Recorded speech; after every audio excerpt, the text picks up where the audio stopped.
All right, so you've heard all the buzz about Web3. Today, we're going to spend our very first day actually in it. We're cutting through the noise and getting hands-on with the essential tools you need to navigate this new digital world, one step at a time. Let's get started. So here's our game plan. First, we'll get a quick handle on what Web3 even is. Then, we'll get our digital passport. That's your wallet. After that, we're going to jump in and see how digital assets are created and traded. From there, we'll look at how banking can work without a bank. And to wrap it all up, we'll figure out how to set up our identity and actually have a voice in this new space. Okay, first things first. Before we can do anything at all in Web3, we really need to understand the bedrock it's all built on, and that is a technology called the blockchain. I mean, think about it for a second. Right now, on the internet we use every day, we trust big companies, right? We trust Google with our emails, we trust Facebook with our photos, and we trust our bank with our money. But what if we didn't have to put our trust in a company? What if we could just trust the system itself? Well, that's exactly the problem that blockchain was designed to solve. To really get how it works, let's use a super simple analogy. Picture a teacher, and they're keeping an attendance ledger for a class. You know, just one single book that's the official record of who showed up. Now, imagine we change one crucial thing about that setup. Instead of just the teacher holding onto that ledger, Every single student in the classroom gets an identical copy of that same ledger. And when the teacher marks someone as present, every single student's copy updates instantly at the exact same time. So now everyone is literally on the same page. So here's the magic. If one student tries to cheat, change their own copy to say they were there when they weren't, it just won't work. The rest of the class would immediately look at their own ledgers and see the discrepancy. To get away with it, you'd have to somehow convince most of the class to change their copies too, all at once. And that's practically impossible. You've just created a system where you can trust the record without having to trust any single person.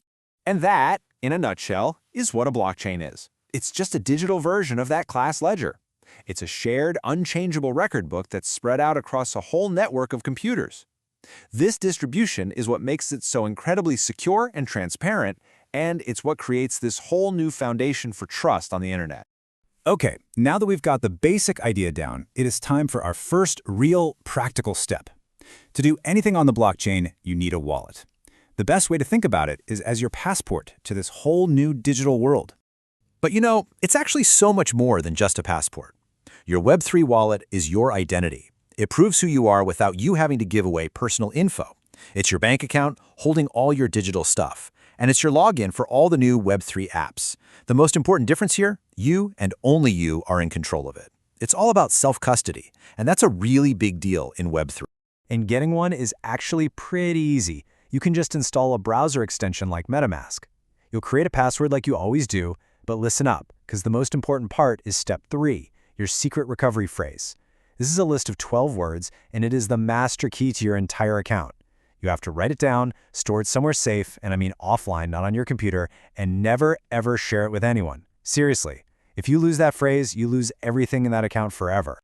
All right, we've got our wallet. We're officially in Web3. So now what?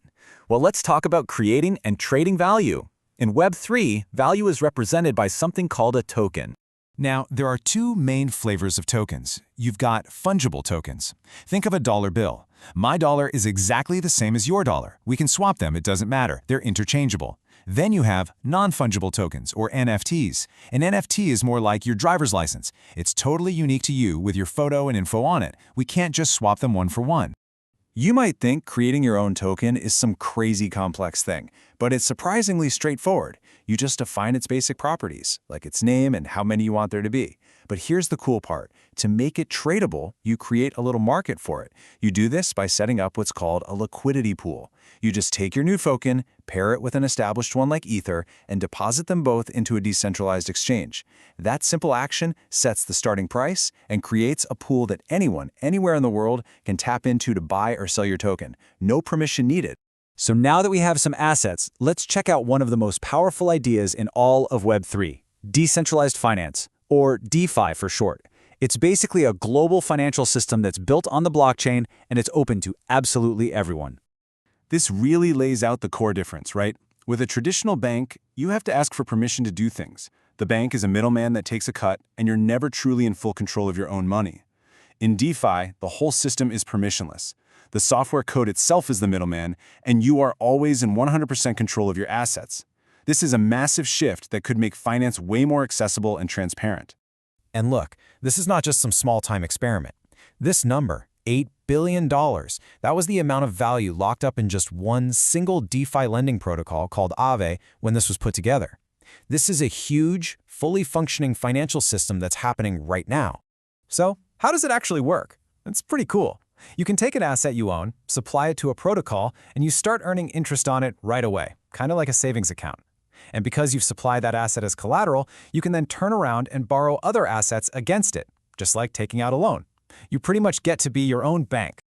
Okay, we've got our passport, we have assets, and we even have a bank. The final step for our first day in Web3 is to claim a more human-friendly identity and figure out how we can actually participate in governing this new digital world. You know that wallet address we have? That super long string of random letters and numbers? It's really secure, but it's impossible to remember. It's kind of like a website's IP address. Well, the Ethereum Name Service, or ENS, fixes this. It lets you register a simple, readable name like yourname.eth and just link it to that long address. It's just like buying a domain name for your website, but it's for your wallet. It makes your Web3 identity personal and easy to use. Finally, let's talk about having a voice. A DAO, that's a decentralized autonomous organization, is basically like an internet community or a company, but with a huge twist.